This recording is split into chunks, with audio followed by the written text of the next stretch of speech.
5. Jackie Sutton. In October 2015, British journalist Jackie Sutton arrived at a Turkish airport, catching a connecting flight to Iraq where she had been working with an organization known as IWPR. However, Jackie never caught her connecting flight. Hours after she was spotted on CCTV footage, Jackie was found dead in an airport bathroom. It was determined to be suicide by hanging. Even weirder, it was hanging by shoelace. Now, Turkish reports made this tragedy even more confusing, stating that Jackie had become very upset after she missed a connecting flight and couldn't afford to pay for a new one. However, reports stated differently. Jackie had in fact purchased a new ticket, plus she was found with 2 credit cards and €2,000. The incident has still never truly been uncovered. What do you guys think though? Suicide or something much darker? In at number 4, Brian Schaefer. A medical student at Ohio State University, Brian seemed to have it all going for him. However, on the night of March 31st, 2006, while out celebrating the beginning of spring break with some friends, Brian got separated. His friends assumed he had just gone home, but that wasn't the case. CCTV footage caught him at the entrance to a bar talking to 2 women just before 2 AM, before he re-entered the bar. However, Schaefer never exited. He was never seen or heard from again by anyone. Investigators were completely perplexed by the case, as there were no public exits accessible from within the bar. So where did he go? Foul play has been suspected by the police. Even one of Schaefer's friends was suspected after his refusal to take a lie detector test. However, others believe that Schaefer could still be out there somewhere, living a new life. What do you guys think? Number 3. The Yonaguni Monument. You've heard of the lost city of Atlantis. Surely.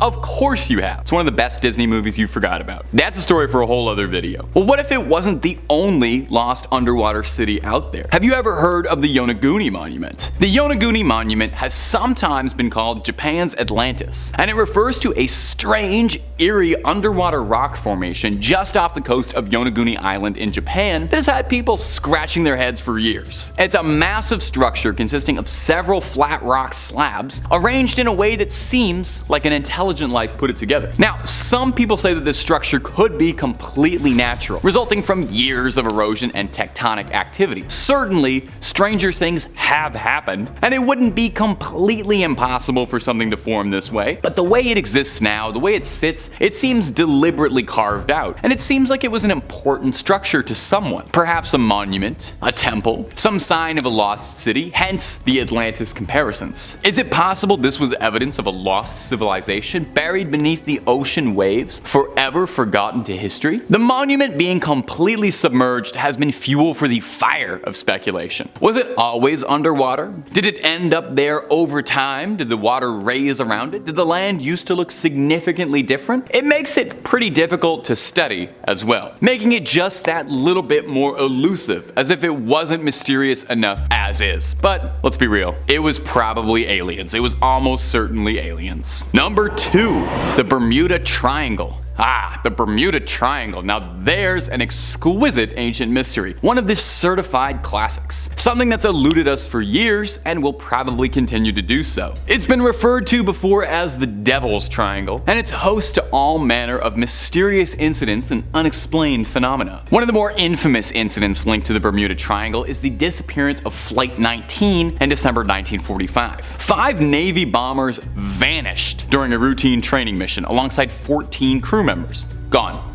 Zilch. There was an extensive search effort, but nothing was ever found. Not so much as a bolt off the hull, a boot fished up, a hat, nothing. It was as if they were swallowed up by the void. Naturally, people went a bit wild with theories on this one. Anything from aliens, electromagnetic anomalies, alternate realities, no clipping into the back room. You know, pretty serious academic stuff. But it's bizarre. Another particularly good Bermuda baffler for you is the case of the USS Cyclops. In March 1918, the 542-foot-long cargo ship carrying over 300 crew members vanished during its voyage from Barbados. No wreckage, no survivors ever found. Certainly you would think a ship that big with that many people would leave behind a little bit of evidence, right? What happened? Were they swallowed up by the very seas themselves, pulled to Davy Jones's locker by the Kraken? Or are they somewhere we can't reach them, in a place between worlds and time? The region is known for all sorts of weird stuff too, involving electronic malfunctions and compass deviations. It makes it seem like there is just something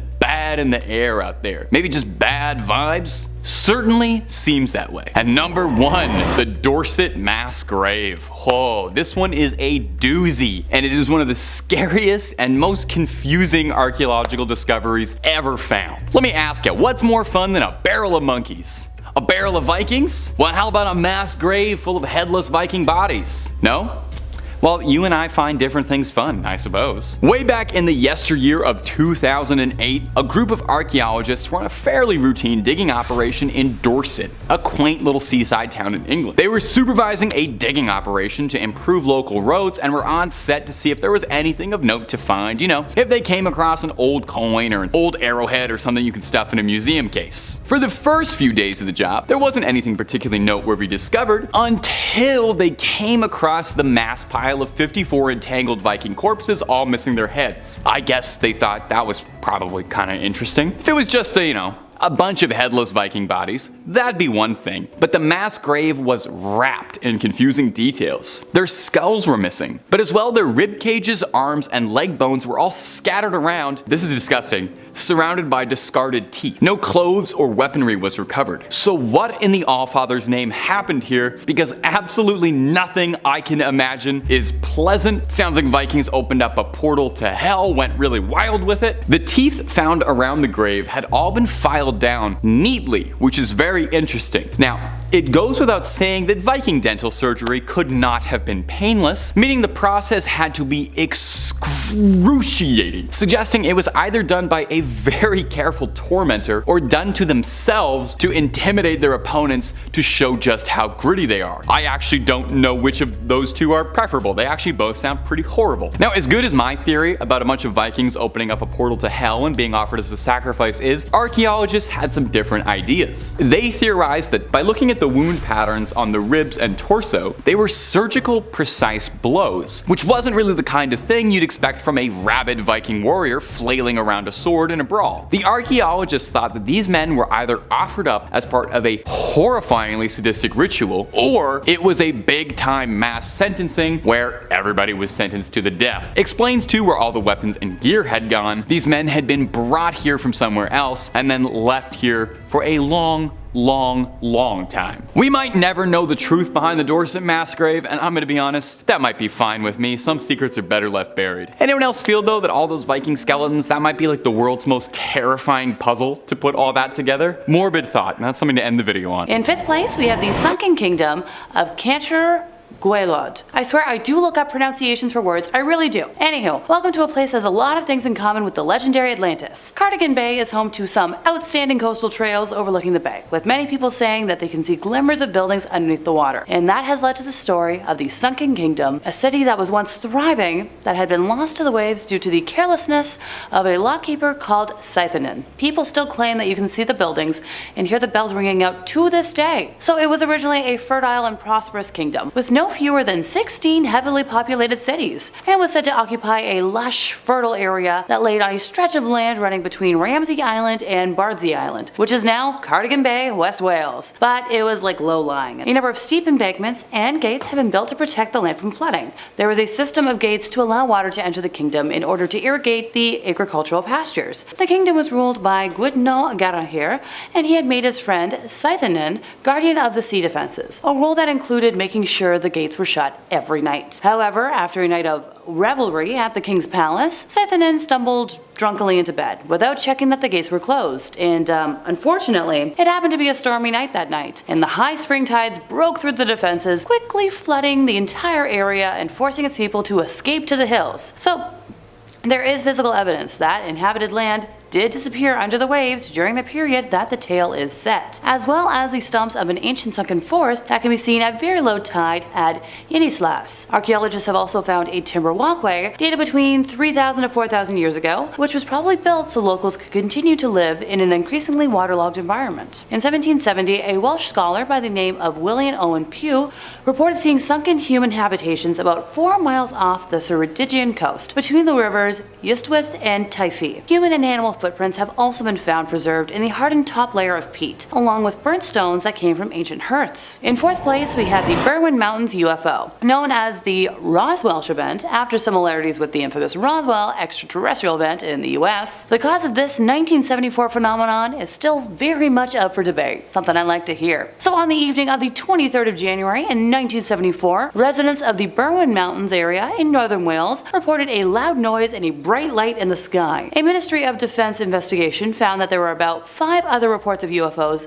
seen over the UK at 10 p.m. that same night, which is when this incident happened. 3 sightings were in the home counties, one in Lincolnshire and another in Sussex. Witnesses reported seeing a bright light in the northwest which seemed to fall towards the horizon. An expert who undertook independent research into the Berwin Mountains incident for the British Astronomical Society reported that a fireball was visible over most of the UK that night. Now, sightings were received from Somerset, Norfolk, Manchester and Edinburgh, which is noted. The fireball descended from about 120 kilometers in the sky to about 35 kilometers before disintegrating over Manchester. UFO experts claimed that a UFO crashed and the British government covered up the military's recovery of a crashed spaceship. Witnesses claimed to see a bright ball of yellow over top before feeling a huge tremor underfoot. Now, many have tried to make sense of it all, and the list of theories is as long as my arm. And still, no one really knows what happened, not even those who live in the Berwin Mountains. In at 3, Lars Mittank. Lars Mittank was a 28-year-old German man vacationing at a seaside resort in Bulgaria with a group of friends. On July 6, 2014, however, Lars got into a fight with a group of men, resulting in Lars suffering from a ruptured eardrum. When it came time for him and his friends to fly home, doctors wouldn't allow it, so Lars booked a room at a cheap hotel. This is when things started to take a weird turn. Lars began to act odd, as seen on some of the hotel's CCTV footage. He texted his mother saying he didn't feel safe in the hotel and that she should cancel all of his credit cards. He also told her that he was being followed by 4 men. Lars packed up his things and headed for an airport. However, the last anyone has seen of Lars was seen on CCTV footage captured in and outside the airport. Shows Lars walking in carrying a bag and soon after running out of the airport and into the woods, never to be seen or heard from again. In at 2, Emma Filipov. Emma Filipov is a Canadian woman who went missing on November 28, 2012 in British Columbia at the age of 26. Now, leading up to her disappearance, it was believed that Emma was planning to move back to Ontario, where she originated from. She had hired a tow truck and driver to tow her car to the Chateau Victoria parking garage. On November 23rd, she was captured on CCTV footage entering the YMCA. She entered and exited multiple times, seemingly avoiding someone on the outside. On November 28th, Emma was once again captured on CCTV, this time though entering a 7-Eleven and purchasing a prepaid cell phone. She seemed to be acting strangely, hesitating and repeatedly checking the streets outside. Later that night, Dennis Coy called 911 to report a woman outside a hotel who appeared to be in some severe distress. It was Emma. The police arrived, interviewed her for 45 minutes and left, deeming her no threat to herself or anybody else. This was the last time anyone saw Emma. And finally, in at number 1, John Lang.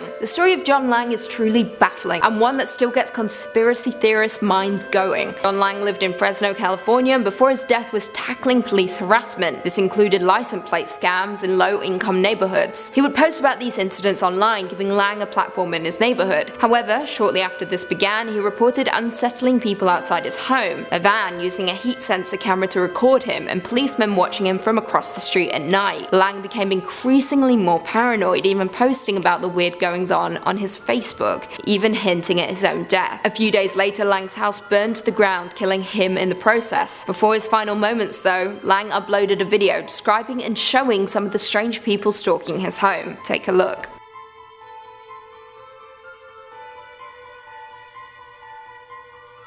Number 5, the Dark Watchers. California is oft considered one of the most beautiful states. It's got gorgeous mountains, lush beaches, sunny days. It's practically a paradise. But behind sun-streaked sands at the peaks of the Santa Lucia Mountains lies a dark secret. A mysterious group of shadowy beings watching over the people below. The locals call them Los Vigilantes Oscuros. Los Vigilantes Oscuros, or the Dark Watchers, were first reported during the 18th century by Spanish settlers who arrived there. The story Stories would describe these tall, featureless specters that would appear for a moment, serving as a warning before someone's imminent disappearance. It was the last thing you'd ever see. Now, these creatures towered over mortals and looked human enough, but were anything but. They stood 10 to 12 feet tall and were said to be draped in cloaks or capes and wore large brimmed hats like that of a witch. Folklore and oral stories describe these creatures as sternly observing, watching over on high, and seemingly only pursuing those who disturb them. But it is said that those who approach these figures vanish into oblivion, never seen again, not even leaving behind a footprint. So what are they? With hundreds of years worth of reports and sightings, surely someone must have some guess as to what scary shadow people are watching you in the mountains. Now, the prevailing and admittedly kind of dull theory is that the Dark Watchers are a symptom of pareidolia, a very common psychological phenomenon in which the human brain attempts to seek out patterns that it recognizes in something weird. It's why our brain often fills in strange details in the sky. If we see something up there, we can see a flying saucer kind of because we want it to be a flying saucer, you know? Our brain fills in the details we think we see. Encounters of Dark Watchers could just be the shadows of swaying trees or creatures darting about in the night and tired eyes mistaking it for something else. But this video is about unsolved paranormal mysteries, and it's more likely this might be a paranormal phenomenon for which there is no comfortable scientific or reasonable explanation. These creatures through the veil exist in a way I just can't understand. So perhaps it's best for now that we follow their example, and you know what? We just watch.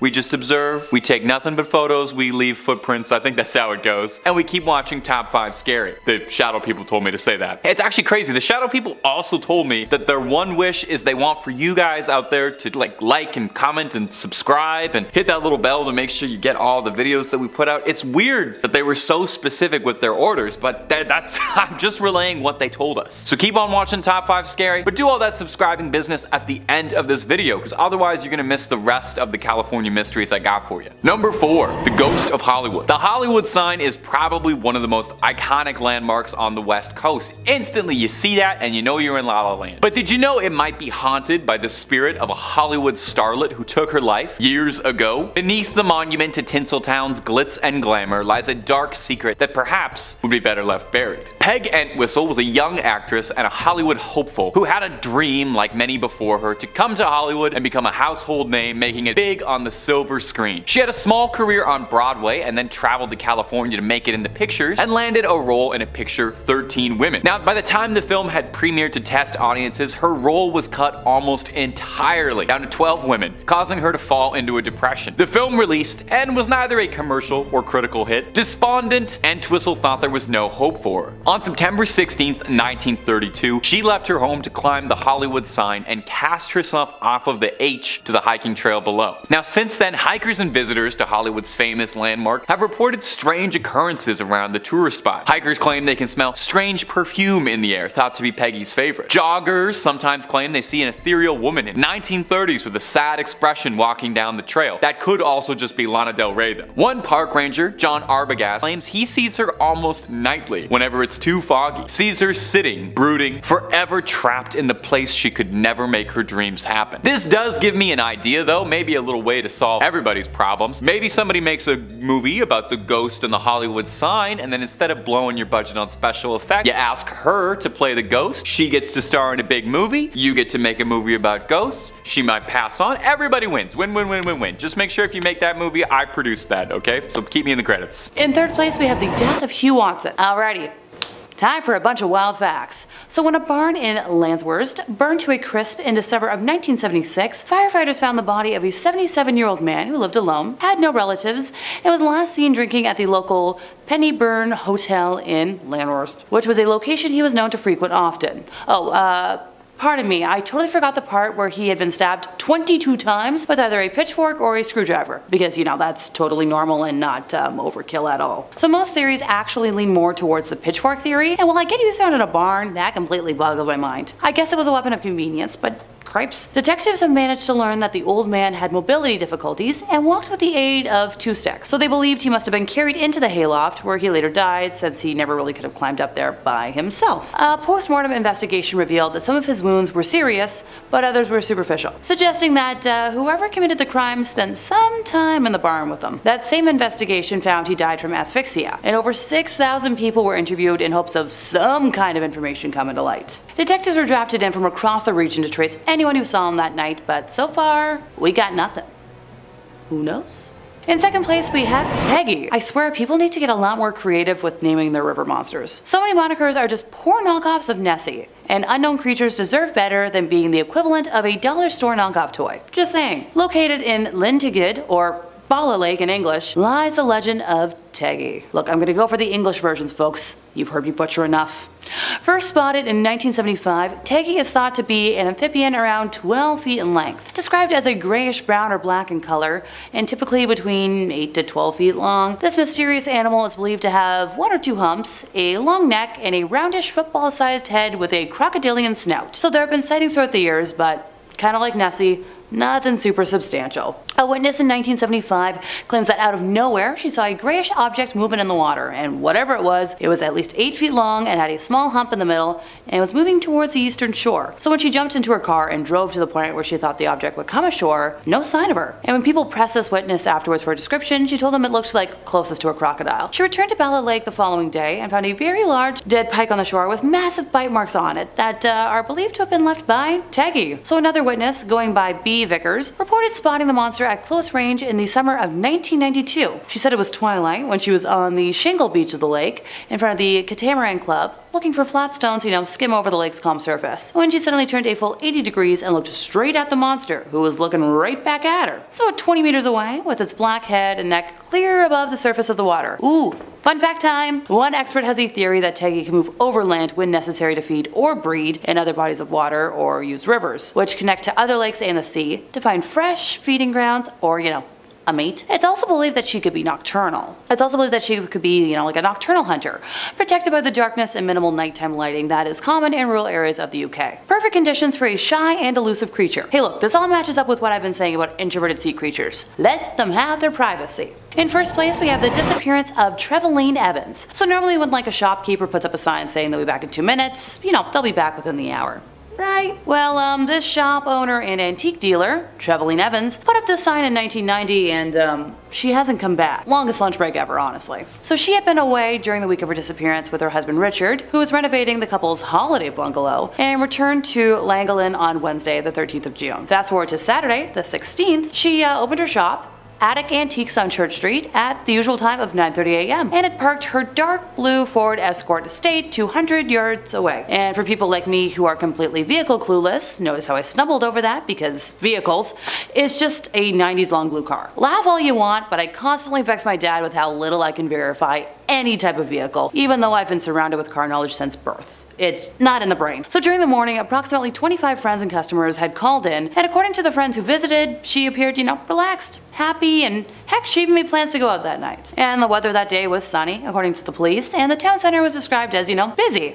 At about 12:40 p.m., she left a note on the front door of her shop saying, back in 2 minutes. A well-dressed man was reportedly seen talking to her in the shop shortly before she left the note, but his identity was never confirmed. It is known that she bought an apple and a banana and was seen crossing the nearby Castle Street. Apparently, a banana skin was found in a dustbin in the shop after this time, so it's thought she must have returned there, but it was never confirmed. Her handbag, car keys, and jacket, along with fruit and flowers that she intended to take home, were left behind in her shop, and the car stayed parked where it was. There were 2 more suspected sightings, but both were unconfirmed. So let's dive into this. At 2:35 p.m., a woman matching her description was seen walking out of town along the A5 towards Corwin, beside the Riverside Park. At 3:45 p.m., there was another sighting, this time of a woman walking into Park Avenue from the direction of the River Dee. More than 1,500 names were investigated, and about 700 cars were eliminated from the inquiry. Searches of the river, the canal, mine shafts, and caves in the area were carried out, but nothing. In January of 2001, the case was reopened by police in the hope, new forensic techniques would suggest fresh evidence, but only led to a series of false arrests, including her husband. The case was re-examined in 2010 on the 20th anniversary of her disappearance, but we got nothing. No money was ever taken from her bank account, indicating to the police that she might have been abducted and killed. But the curious thing, like, she left so much behind, so she clearly thought she wasn't gonna be long.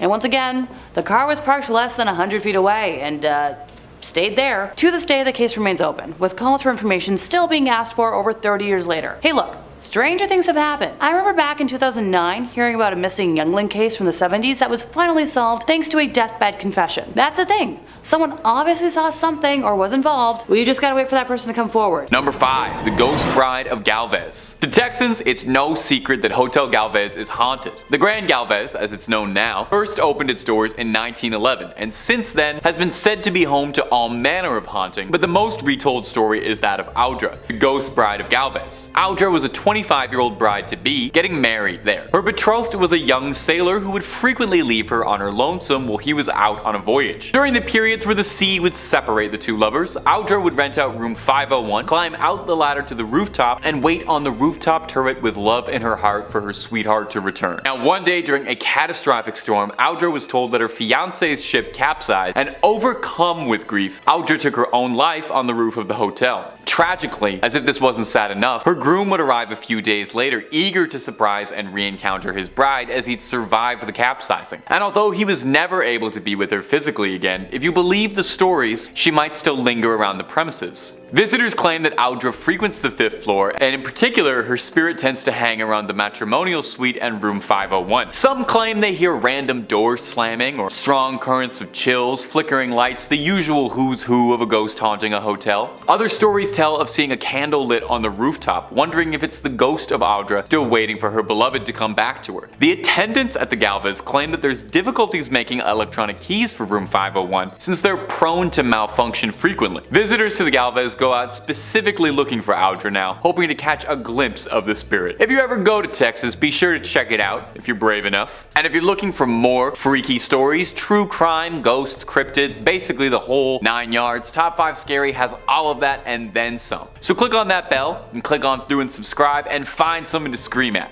But do that at the end of this video, okay? We got way more mysteries in Texas coming up. Number 4. The Icebox Killer. The Icebox Killer refers to an incredibly grisly crime that haunted Houston, and if you believe the conspiracies, might be entangled in a much larger web of interest. Take a listen to this brutal crime. On June 23, 1965, 2 Houston police officers were sent for a fairly benign wellness check and went to investigate the home of a suburban family, the Rogers, Fred and Edwina, and their son Charles. Edwina's nephew was concerned because he hadn't seen or heard from his aunt in a concerning amount of time. The 2 officers went to check the house and got no response from a knock. A look around in the backyard, they found a makeshift barricade on the back door, which was more than a little suspicious, so they entered the house. One of the 2 detectives opened the fridge instinctively and saw a pile of raw meat in the fridge. The detective dismissed it as boar or pig, and you can probably see where this is going. They opened the vegetable crisper and were disgusted at what they found: the heads of Edwina and Fred Rogers. Police suspected initially that the son Charles had been behind it, but why? No one was particularly sure. Now, here's where this already upsetting strange case gets wild. There are allegations that Charles Rogers was present the day of the JFK assassination, and some allege he was one of the 3 tramps photographed with police escort by Dealey Plaza. The conspiracy alleges that Charles Rogers, who was a former Marine and served in the Office of Naval Intelligence, was involved somehow in the larger assassination plot, and the claim is that somehow his parents discovered his involvement with the conspiracy and he had to silence them and flee. A bold claim, but Charles Rogers was never found. No proof of a body, despite being declared dead. Now, did he vanish? Or was he himself silenced to tie up a loose knot as part of something infinitely larger than himself? We may never truly have the answers for this one. Number 3.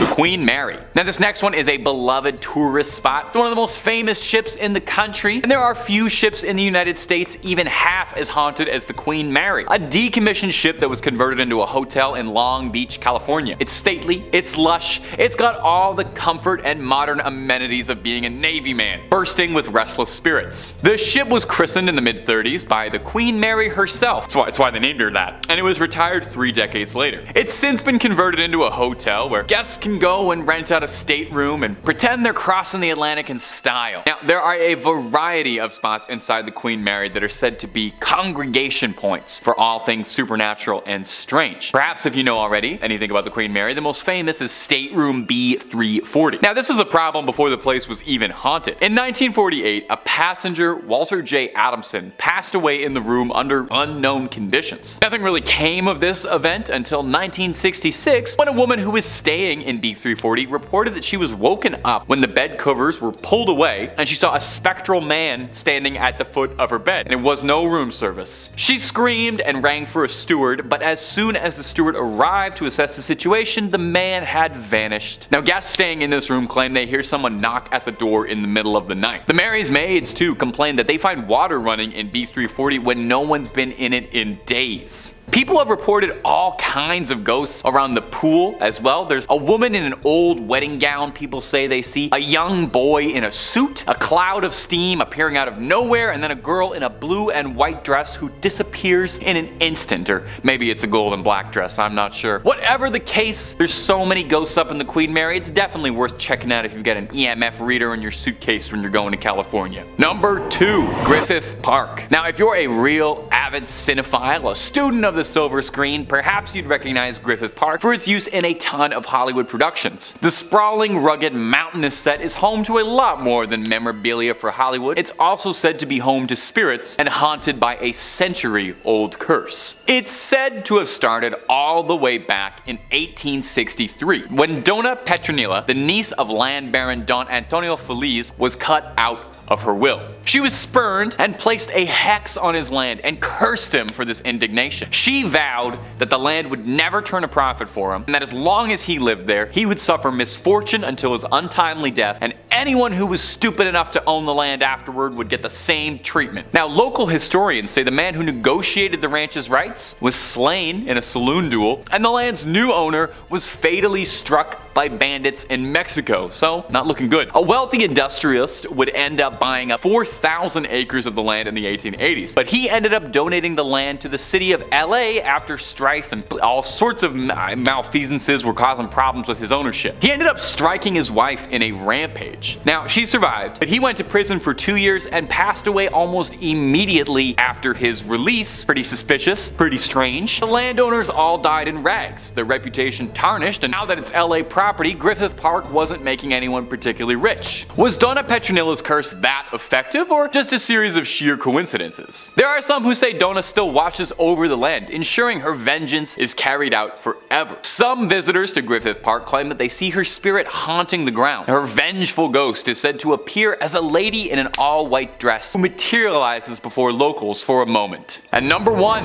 Mount Shasta. Standing nearly 15,000 feet in the air, Mount Shasta is a beautiful peak. And, if you believe the legends, it could be home to some of the strangest thing in the entire country. Really, just about every conspiracy theory out there has been leveled to this mountain at one point. We got UFO sightings, strange disappearances, paranormal hauntings, a lost city, lizard people. If there is a conspiracy about something strange happening in California, the odds are good it'll eventually reach Mount Shasta. It's even true of GTA 5. You look up Mount Iliad, there's so many weird mysteries going on there. Virtual, real, it's everywhere. The history of mystery at the history of mystery. That rolls off the tongue beauty. The history of mystery. I'm gonna say that like 12 times. Sorry, editor. The history of mystery at Shasta goes back pretty far to the indigenous roots of the area. For the indigenous groups there, the mountain is a sacred place, sharing the territories of the Shasta, Wintu, Achimawai, Atsagewi, and Modoc, who all date their lineage back to when the mountain still erupted. Oh, it was a volcano. I kind of slid that under the door, but this thing used to like shoot lava. To the Modoc people, the mountain is home to the Gamakmak, the creator in their stories, and where the original bones of the Modoc people were first placed. Some observers still bring offerings to the mountain and to the old gods who are thought to reside over there. Tales of mythical creatures like Sasquatch are fairly common around the area and have been for years too, but like I said, that is just the tip of all the weirdness that's going on out here. One of the more interesting mysteries, and definitely the one I find most interesting, come out of Shasta is that of a lost city. There are some who speak of Lemuria, a theorized continent believed to have sunk over the Indian or Pacific Ocean. Theorists claim that some people survived this catastrophe, and now the Lemurians live below Mount Shasta, presumably waiting until they can come and take over the Earth, or maybe they're just chilling with advanced technology. Who's to say? This is where the lizard people come in, because there are people who believe that the Lemurians are actually the fabled lizard people. They live under Mount Shasta, and this is where they come to have meetings about what rap stars they're going to endorse to control the Illuminati. Of course, there's also the claims of UFO sightings. One particular flying saucer seen in February 2020 made rounds when a cloud in the sky looked exactly like a flying saucer, copying Jordan Peele's Nope. Officials denied it as just a lenticular cloud, but hey, take a look and decide for yourself, because it's definitely odd. So Mount Shasta, nothing but a good trail to hike up, or is it a home to a series of mysteries, bubbling and bursting, just waiting to erupt? Jumping right into number 5 is the Mary Celeste. Formerly known as the Amazon, the Mary Celeste was an American merchant brigantine under the captaincy of Benjamin Spooner Briggs. In October of 1872, Briggs would captain the Mary Celeste and prepare for the boat's first voyage. Accompanied by his wife Sarah, their young daughter Sophia, and a crew of 8 carefully selected men, Briggs would set course for Genoa, Italy on November 5th, carrying 1,701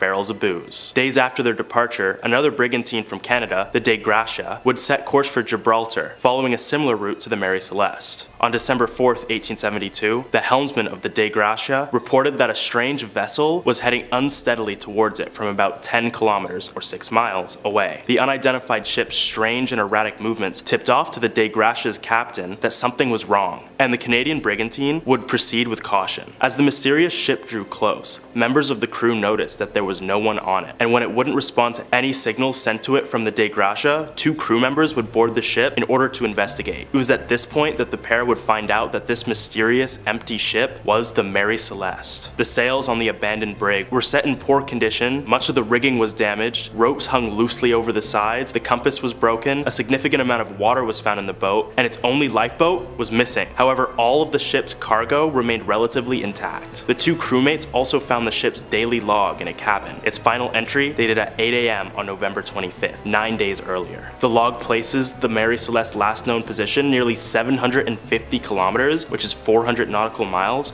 away. The Dei Gratia and its crew would split up in order to bring the Mary Celeste to their destination, Gibraltar, where they would sell the ship in order to be salvaged. The disappearance of the Mary Celeste's crew is a mystery to behold, as the remains of Captain Briggs, his family, and his crew have yet to be found to this day. And over those years, various theories and explanations have been made. Some say there was an accidental explosion caused by one of the barrels of alcohol aboard the ship. Water spouts damaging the ship is another theory, pirates, or even alien abduction. Personally, I think the crew may have taken the lifeboat deep into the ocean and perished while lost at sea. Make sure to comment below your own theories on the matter. Anyway, regardless of how it happened, the Mary Celeste acts as one of the earliest examples of the Bermuda Triangle's mysterious nature and highlights the dangers that comes with venturing into the unknown. Next up at number 4 is the Great Isaac Cay Lighthouse. Constructed in the mid-19th century on a remote island in the Bahamas, the Great Isaac Cay Lighthouse was a beacon of hope for any mariners trying to navigate the treacherous waters. It stood tall, proud, and bright, warning sailors of the rocks that lurked beneath the waves. The island it was on was desolate, only accessible by boat and inhabited by the keepers of the lighthouse, John and William. It was the keepers' job to make sure the beacon's light remained operational, while performing a fair share of arduous and difficult tasks in order to maintain the lighthouse. And I know, this is starting to sound a lot like the movie The Lighthouse, but this story ends a whole lot differently. On the fateful day of August 4th, 1969, shortly after a storm, a supply ship is scheduled to bring essentials for the keepers, such as food, toilet paper, and the like. However, when the ship arrives, it's met with an eerie silence. When the supply crew noticed that the lighthouse was strangely unlit, they immediately alerted authorities, and a search party was dispatched to the island. Upon arrival, the search party found the lighthouse deserted, and the island it rested on just as desolate. The only clues were some open doors and entries missing from the lightkeeper's log, which only left more questions than answers. Theories and rumors quickly began to circulate after the sudden disappearance, many claiming the 2 lightkeepers were taken by pirates or robbers. Some thought they were killed in a storm. But honestly, if I was stuck on a remote island taking care of a lighthouse, I'd probably find a way to disappear too. Though deep down, we already know who,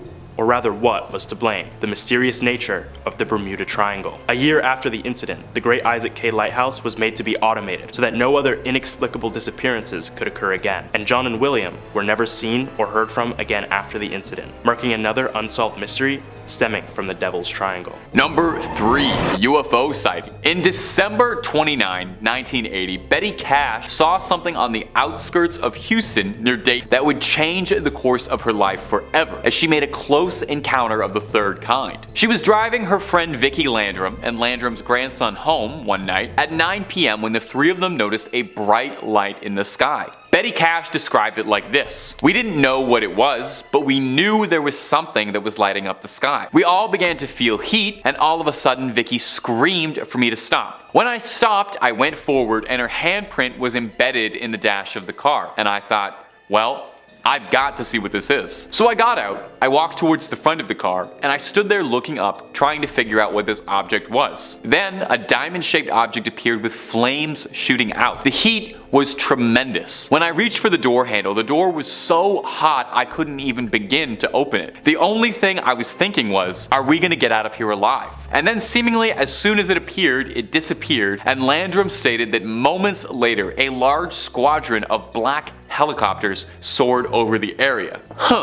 After the choppers cleared, Betty took the Landrums home and retired for the night. The next morning, however, Cash said she was extremely sick, suffering from nausea, vomiting, diarrhea, weakness, and an intense burning in her eyes. Now here's where things get curious. Landrum and her grandson all reported the exact same symptoms. Over the next few days, Cash said her symptoms worsened so much, with large blisters forming on her skin, she eventually had to be taken to a hospital where she was treated for radiation poisoning, and she lost large patches of skin and clumps of hair. To date, there has never been a conclusive answer to what happened to Cash and Landrum. The US government denied any involvement and said they don't have any diamond-shaped crafts like that in their fleet, and it wasn't from their government. Was the military testing new technology on unsuspecting victims? Was it a craft from another world touching down for a moment? There are so few answers and so many questions for this unsolved mystery. Number 2. The death fields. There is a stretch of I-45 highway between Houston and Galveston that is notorious to locals due to the string of violent, horrific crimes that have all occurred there since the 1970s. Since the first body was discovered, it's been thought that anywhere from 33 bodies have been discovered there, and the truly horrifying thing is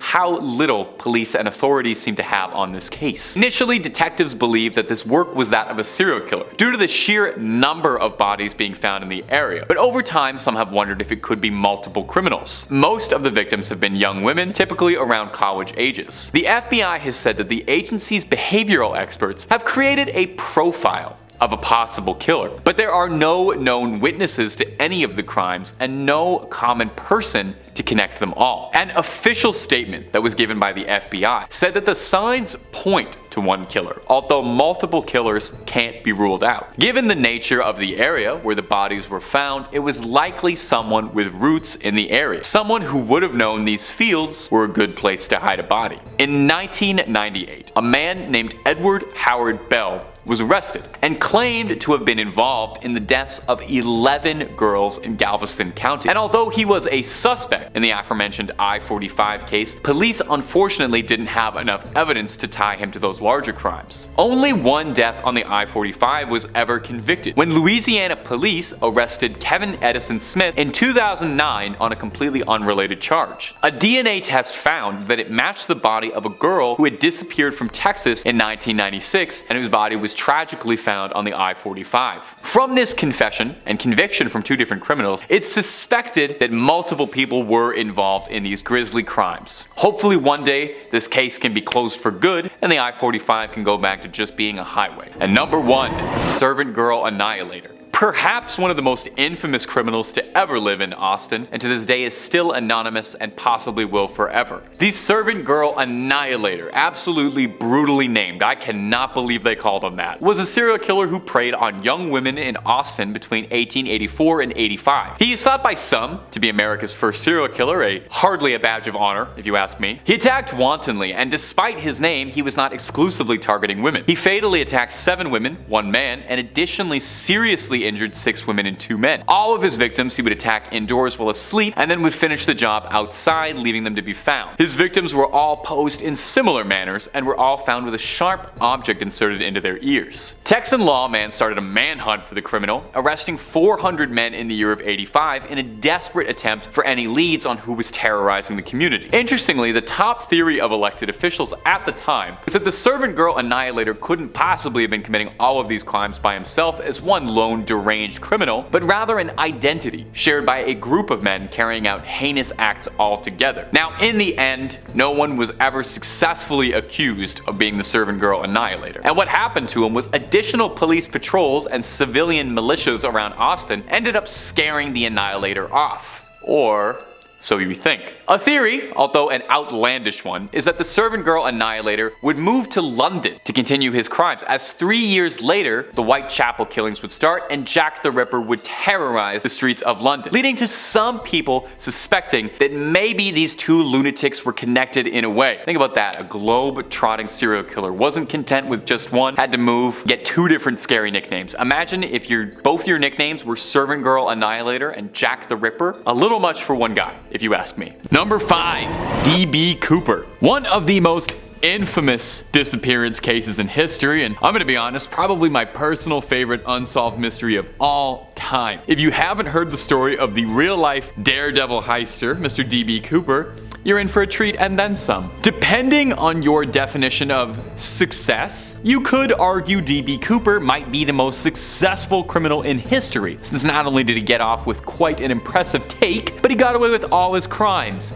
and avoided capture. If he's still alive, that is. On November 24th, 1971, a man using an alias of Dan Cooper walked up to the ticket counter at Portland International and booked a one-way ticket to Seattle, claiming that he was on business. He was technically correct in that assessment. Once on board the plane, Cooper passed a note to a flight attendant, and he was not asking for an extra bag of peanuts and fluffing his pillow. No, he was just letting the attendant know that he had brought a bomb on board the flight and demanded $200,000 and 4 parachutes. And if he caught a whiff of any funny business, he'd turn this plane into a national tragedy on the 6 o'clock news, see? So, you know, nothing unreasonable really. I make all those demands whenever I'm hangry, pretty normal stuff. So the plane landed in Seattle, as originally planned, and authorities were summoned to deliver the ransom money and parachutes to Cooper. The passengers were relieved and eventually let go, but the flight crew was stuck with their new boss, Mr. Cooper, who'd taken them hostage. Cooper seized the plane,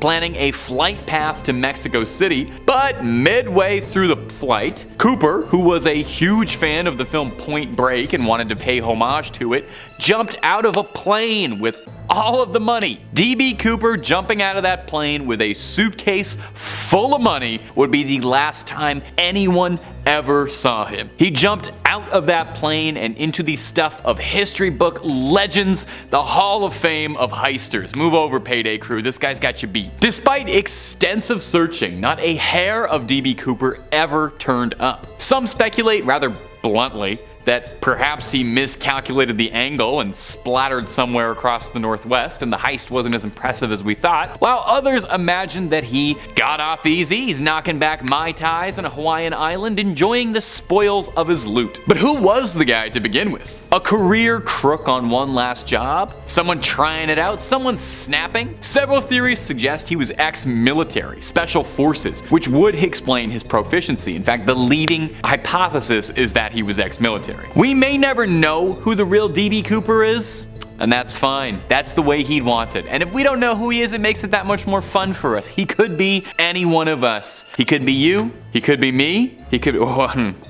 I'll stop talking there. And if you're looking for more scary videos and strange stories out there, we've got all of that and then some. If you can think it up, we've probably done a video or 2 on it. We've got quite the catalog. So click on through, hit subscribe, and please tickle that little bell and make sure you don't miss a single scream. But would you kindly do that at the end of this video? Because I got 4 more missing persons cases ready for you now. Number 4, the Mary Celeste. Our next mysterious case is a bit of an outlier, a little bit of a cheat. I know. It's not just one person going missing, it's an entire ship How does that happen? December 1872, the captain of the Mary Celeste, one Benjamin Briggs, cast off to New York to travel to Italy for unknown reasons, but probably for the tomatoes. The ship was kept to a rather tight crew. A staff of 8, plus Briggs's wife and daughter, were enough to man the vessel. The voyage seemed like it went pretty well until another vessel, the Delgradia, came into contact with the Celeste and were chilled at what they'd found when they recovered the ship drifting aimlessly. As rescuers boarded the ship, they were greeted with a maritime mystery to forever haunt them. The ship seemed to be in perfect working order, no signs of damage or distress. Had it not been found freely floating, they'd assumed the ship was just built. Aside from a single lifeboat missing, the ship was in good condition, the hold stocked with food and water. The crew's personal belongings were scattered about. The table was set for a meal, as if the crew had been minutes away from breaking bread. So what happened? What reasonable captain would abandon a perfectly serviceable, well-stocked ship? While reasonable explanations were offered, theories of piracy or mutiny prevailing. Now, the ship being relatively untouched does call into question the notion of piracy, as I don't know how much you know about pirates, but they didn't tend to leave the rum behind if there is any. Any pirate captain worth his salt would have plundered that thing down to the floorboards. And there didn't appear to be any struggle at all, so no forceful evacuation, nobody kicked them off the ship. So with rationale out of the way, we've nowhere left to turn but blind and wild speculation. Theories of supernatural beings, cursed gold, vengeful spirits, sea monsters, Davy Jones. Take your pick of whatever nautical bedtime story you think could have overtaken the Mary Celeste. You know what? Let me know down below. I love pirate ghost stories more than anything. Perhaps it was a bit of sea madness, cabin fever. Maybe it's whatever happened to those two guys in the lighthouse happened to them here. No matter how you slice it, the vanishing of the Mary Celeste is a head scratcher of a mystery. More lost souls to the darkness that lurks below the ocean's water. Wary yourselves against the whispers that echo the seas, for the spirits of the Mary Celeste may still be watching, eager to claim another. And at number 3 is the USS Cyclops. The USS Cyclops was one of 4 bulk cargo ships built for the United States Navy a few years before the beginning of World War I. It gets its namesake from the Cyclops, a race of one-eyed giants from Greek mythology. The whopping 542-foot collier set sail from Rio de Janeiro, Brazil on February 16, 1918, carrying a cargo of manganese ore bound for Baltimore, Maryland. It was due to arrive at its destination by the 13th of March. The ship, under the command of Lieutenant Commander George W. Worley, had a crew of 309 officers and men on board. The ship, having been built in 1910, was not on its first journey. In fact, this was a trip the boat had made many times before, and one its crew was very familiar with. However, there were a couple problems with the ship. One was that the ship was struggling with engine trouble after departing, and the other was that the ship was carrying too much cargo, leaving it to be overloaded. The crew did not see these issues glaring enough to delay their journey and made their way through the Atlantic anyway. Time would fly and the boat's journey seemed to be going as planned, the Cyclops being last seen by another vessel only 4 days before their date of arrival. Yet, there were no reports of the cargo ship reaching its intended destination of Baltimore. In fact,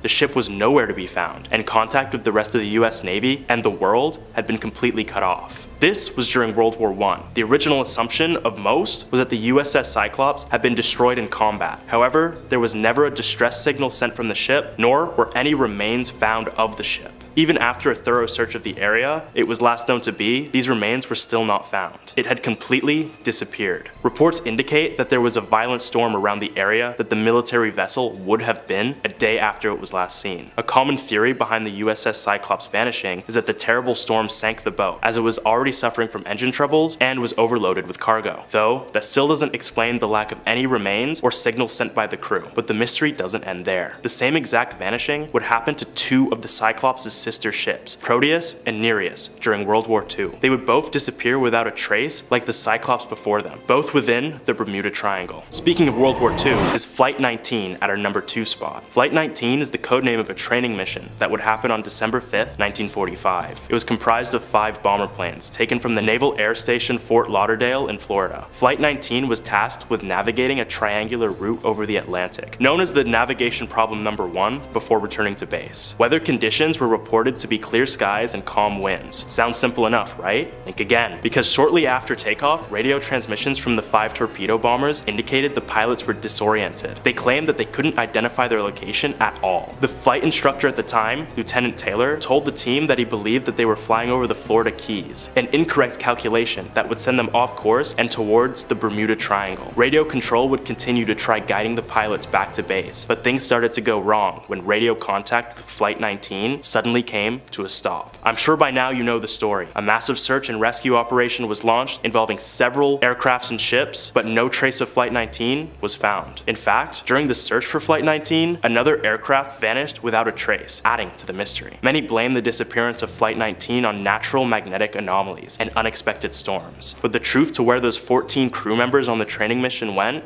remains unknown. With all these disappearances across the years, it begs the question of where all these boats and planes are disappearing to. Do you guys have any theories? Let me know in the comments. And topping it all off at number 1 is none other than the Ellen Austin. The Ellen Austin was a massive 3-masted American schooner built in 1854. The vessel would regularly ply between London, England and New York, crossing through the Bermuda Triangle. It wouldn't be until 1881, during another London to New York trip, would the Ellen Austin and its crew come across another ship on the Atlantic. This unknown ship was seemingly adrift and unmanned, so the crew of the Ellen Austin boarded the abandoned ship to investigate. The crew found that the ship was in perfect condition, but completely empty, raising questions as to why it was abandoned in the first place. After this discovery, the crew of the Ellen Austin decided to split their crew and tow the ship in order to salvage it and make some extra money. During this towing, the two vessels were hit by an unexpected storm, separating them from each other. However, the Ellen Austin and the abandoned ship would find each other again. However, the abandoned ship was vacant once again. The crew of the Ellen Austin would try to tow the ship again, but much to their dismay, the same exact thing would happen. Big storm, the ship gets separated, and the crew is completely gone, with the ship still intact. And before they could find the ship again, what little was left of the Ellen Austin's crew would depart hastily, in fear of this cursed abandoned ship. This mysterious ship and its disappearing crew members quickly became a legend of the Bermuda Triangle, as reports of seeing the same abandoned ship were made, not only years, but centuries later, still in perfect condition. The true origins of this mysterious ship remain unknown, but it is said that the ship is an embodiment of the Bermuda Triangle's curse, vanishing any seafarer that tries to board it. But honestly, it's got nothing on any of the crazy pirates you see in Pirates of the Caribbean, so there's that at least, right? In at 5, the Chase family vault.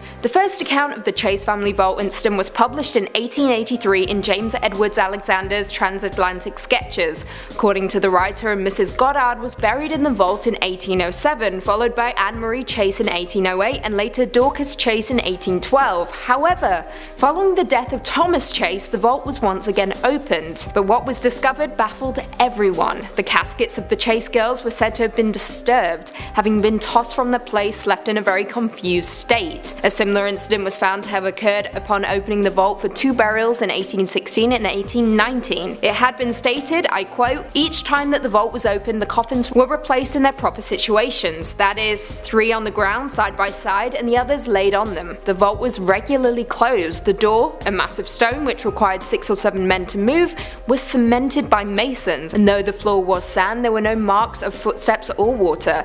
The last time the vault was opened was in 1819. Lord Combermere was then present, and the coffins were found confusedly thrown about the vault, some with their heads down and others up. What could have occasioned this phenomenon? In no other vault in the island has this ever occurred. Was it an earthquake which occasioned it, or the effects of an inundation in the vault?"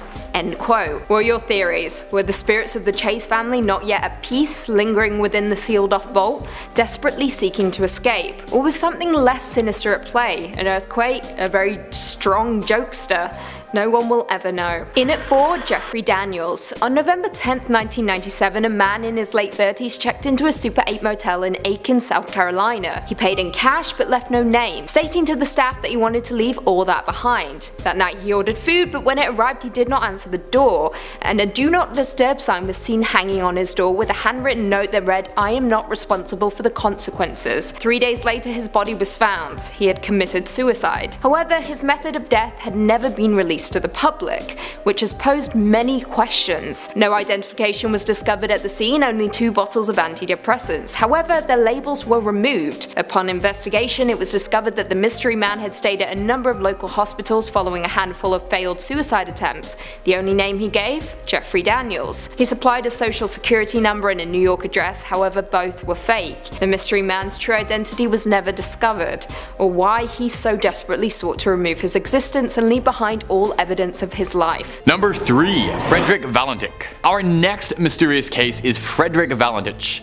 an Australian pilot, a well-trained aerial ace. He had 150 hours of manned flight experience and was permitted to fly alone, provided it was in good weather conditions. He also had a love of extraterrestrial life, a deep desire to find that unknown above. Well, Valentich might have got his wish. Tragically, it might have cost him his life. The year was 1978. Frederick Valentich was performing a 125 nautical mile training flight flying to a small landmass called Kings Island. While at 4,500 feet in the air, Valentich thought he had seen something with him. The Melbourne Flight Service insisted that there wasn't anything in the air with him, but Frederick radioed back and said that there was something on his tail. He claimed that he saw something glowing with 4 repeating bright lights and was rushing past him, and he described it as shiny, metallic, and chrome and looking like a small manned craft. Now, unsure what was happening, Valentich on radio to ground control told them that he was experiencing engine troubles inexplicably. Could this strange flying object be the source of these unexpected problems? Valentich complained out about whatever was following him to the Melbourne Flight Service, saying, "It's hovering and it's not an aircraft." Those would be the last words anyone ever heard from Frederick. Minutes after that last transmission, he went silent and the plane, or the mysterious craft, was never found. An intense search revealed nothing.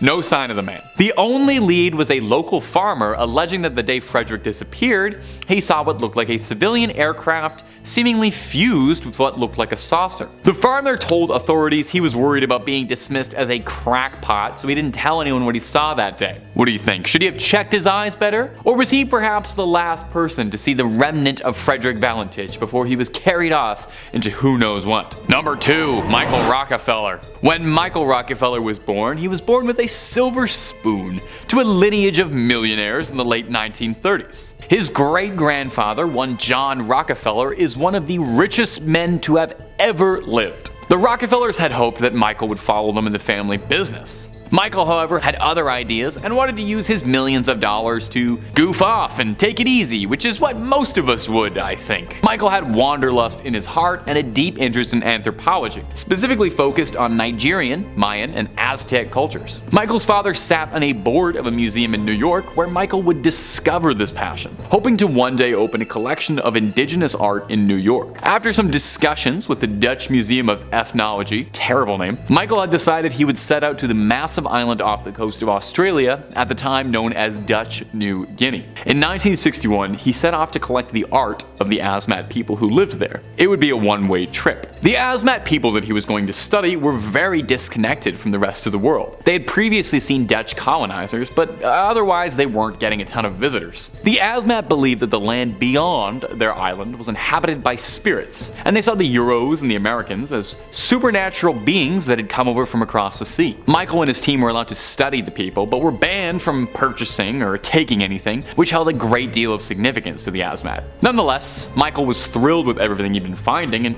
could not wait to open his exhibit. In November 1961, Michael was on a boat accompanied by other anthropologists when a sudden squall threw the boat off its course. 12 miles away from the shore, but Michael insisted he could swim for it, and he was never seen again. The Rockefellers would spend the next few months spending a small fortune trying to find Michael, but gave up after never uncovering anything. The case went cold for years, but officers believed that Michael hadn't been lost to the water, but was rather offered as part of a sacrifice. His head chopped off, his flesh eaten, his bones made into weaponry, you know. Fun stuff. An investigator, one Carl Hoffman, uncovered this while filming the Asmat people. He saw a group of men acting out a scene, miming the act of, removing someone's head from the rest of their neck and attacking them with spears. Now, we can't really find this footage, but through interpretation and translation was a stern warning to the other villagers that Hoffman reported. Pop your ears open and take a listen. Don't you tell this story to any other man. I hope you remember it, and you must keep this for us. I hope this is for you and you only. Don't talk to anyone, to other people, or another village. If people question you, don't answer. Don't talk to them because the story is only for you. If you tell it to them, you'll die. Or any other village because the story is only for us. I probably shouldn't have shared it just then. Now, maybe just scrub that. Number 1, Lars Mittank. Lars Mittank is a young German man who became infamous in 2014 when his disappearance captured the attention of the world. Last seen on airport security footage, he's been called the most famous missing person on YouTube. Wow, isn't that a lovely title? I'd put that right on my resume. In July 2014, Mittank was vacationing in Varna, Bulgaria, I've heard lovely things, with a group of friends. Apparently things were pretty unremarkable until an argument about football at a bar turned into a brawl. You see, Mittank was a Bremen man and he was getting into an argument with some nasty Bayern fans. I actually don't know nothing about German football. Clear that up in the comments. Mittank would suffer a ruptured eardrum and was told to stay on the ground, for flying could damage his ears even further. So Lars decided to stay in Varna just a little bit longer while the rest of the party would return back to Berlin. Now here's where things take a turn for the strange. CCTV footage from the airport shows Lars behaving strangely, for lack of a better word. Dropping his luggage, running in a sprint, hopping a fence, the kind of things you would do if you were running away from somebody. His final text warned his mother to cancel his credit cards as he believed he was being pursued. This footage was the last time he was ever seen, as he vanished without a trace shortly thereafter. Both German and Bulgarian authorities launched investigations, but nobody found anything. Hospital records turned up nothing, and outside of a few disconnected sightings of alleged hitchhikers which could have matched descriptions, nothing was ever outright confirmed. So what happened? What happened? There are theories. Some speculate perhaps that the medication he was prescribed was causing a psychological breakdown, combined with the paranoia of being attacked and reeling from the attack earlier in the week. The doctor who prescribed that medication, though, noted he never even filed the prescription, and the doctor was perplexed and concerned with the seemingly causeless change of behavior. Number 5. The Pyramids and the Sphinx. Famed for giving out riddles to passers-by and would-be kings and keeping even more secrets for itself, the Sphinx and the Great Pyramids of Giza aren't just one of the best tourist destinations in the world, they're a source of never-ending speculation. Were they crafted by aliens? Are there hidden secrets lying within the Sphinx that we don't know about? Almost certainly. Let's dissect them a bit. So the Sphinx, if you haven't heard of it, this is your first time hearing about it. It's one of the 7 wonders of the world or something, but this might be the first time. It's a massive limestone statue with a lion's body, and let's be real, it's a nice one at that. And the head of a human. Was it always a human's face? There's some speculation and discussion about that. Some researchers have proposed that originally the Sphinx was a monument to the jackal god Anubis, and that his face was refitted at some point in the image of Amenhotep II, a pharaoh from around that era. Now the purpose and origin remains a point of contention to Egyptologists. What was the Sphinx built for? Is it a tomb? A monument? Just something to take photos of? Some people even speculated that the Sphinx is older than Egypt even. A tomb? A monument? Just something to do? Researchers too have speculated that perhaps the Sphinx is older than Egypt even. Erosion pattern on the Sphinx's body appear consistent with water erosion, rather than wind erosion, raising all sorts of questions about the climate and geological history. Did Egypt used to be like a lot wetter? And that's just what puzzles people on the outside. The inside of the thing is a whole other can of worms. Some propose that there are unexplored passages or secret chambers containing wondrous treasures, ancient texts, sacred artifacts. I think the Master Sword might even be in there. Some people think there's proof of extraterrestrial life. It's a very widespread conspiracy theory that aliens were involved in the Sphinx and the pyramids and are very closely tied to ancient Egyptian culture. Some limited excavations around the Sphinx have been carried out, but because of the delicate nature of the monument, further digging is a bit challenging. You don't want to be the guy who ruined one of the 7 wonders of the world. They're gonna make fun of you forever if that happens. We could do a whole video on the mysteries behind the Sphinx, and I sincerely hope we do, because we are just scratching the surface of strange stuff going on there. But if you're looking for way more strange stuff, then you already know we have that in spades. We've got just about everything freaky you can think of. We've done a video or 2 on it. So hit subscribe. Please hit that little bell as well so you make sure to get our videos up to date. Don't miss a single scream, but do that at the end of this video because I got 4 more unsolved mysteries for you coming up right now. Number 4, the Voynich manuscript. The manuscript is one of my personal favorite unsolved mysteries out there, just for how sheer little we know about it. We have nothing. It's kind of a choose your own adventure for mysteries. Is it aliens? demons, a really convoluted historical prank. If you don't know, the Voynich manuscript is a strange document written in a handwritten text filled with bizarre illustrations. No one's been able to make sense of it, primarily because it's written in a language that has never been seen elsewhere in human history. It was named after Wilfrid Voynich, the Polish antiquarian who purchased it in 1912, although its ownership has passed through many hands. So what was it written for, and by who? These are the questions we've been asking, and we're probably going to keep asking over and over. The manuscript is about 240 pages, containing illustrations of plants, astronomical diagrams, humanoid figures, and other strange objects. Despite countless attempts by cryptographers, no one's been able to crack the code just yet. Some speculation has been made that it could be a biology textbook in an encoded language. Some people think it could be the scrawlings of a brilliant alchemist, magic and spell casting we couldn't possibly hope to understand. Some say it's from a forgotten civilization, while others have said maybe it's all just a load of nonsense and is just made by someone who had too much time on their hands and a vengeance against historians who wanted to prank them for centuries. The book is thought to have come from anywhere between the 15th century and the 17th century. We don't even know when this thing was written. Like I said, we know next to nothing about it. Now, if you're feeling clever and inspired, you can find a PDF of the Voynich manuscript as a free download pretty easily. Who knows? You might be the one to finally crack this case. But hey, don't be frustrated if you end up falling down a conspiracy rabbit hole many before you have tried. I looked through a few of these pages and it took me 30 seconds before I was looking like Charlie from Always Sunny at the conspiracy wall, all that red tape and stuff. In at 3, Kenny Veach. On November 10, 2014, a hiker by the name of Kenny Veach disappeared overnight in the mountains of Nevada, and since then, his disappearance has remained a complete mystery to the public and even those that knew him. Prior to his disappearance, Veach commented on a YouTube video, claiming to have found a cave in the area of Nellis Air Force Base. He wrote, "I am a long-distance hiker. One time during one of my hikes out by Nellis Air Force Base, I found a hidden cave. The entrance to the cave was shaped like a perfect capital M. I always enter every cave I find, but as I began to enter this particular cave, my whole body began to vibrate. The closer I got to the cave entrance, the worse the vibrating became. Suddenly I became very scared and hightailed it out there. That was one of the strangest things that ever happened to me." Veach had stated that he would return to the cave, bringing with him a camera and a weapon, and that he did. He posted a video on YouTube showing the hiker looking inside. However, for those hoping to hunt it down themselves, it is almost near impossible considering the vastness of the desert. The events following the video are a complete mystery. All we know is that Veach returned 6 months later, but he was never seen or heard from again. We can only speculate. Was there something more supernatural occurring within the cave, causing the unexplained vibrations? Did he get lost upon his return? But considering his hiking experience, it is doubtful. Did he commit suicide? All we know is that a search party was conducted and his cell phone found near an abandoned mineshaft, yet no body, clothes, or other belongings were ever located.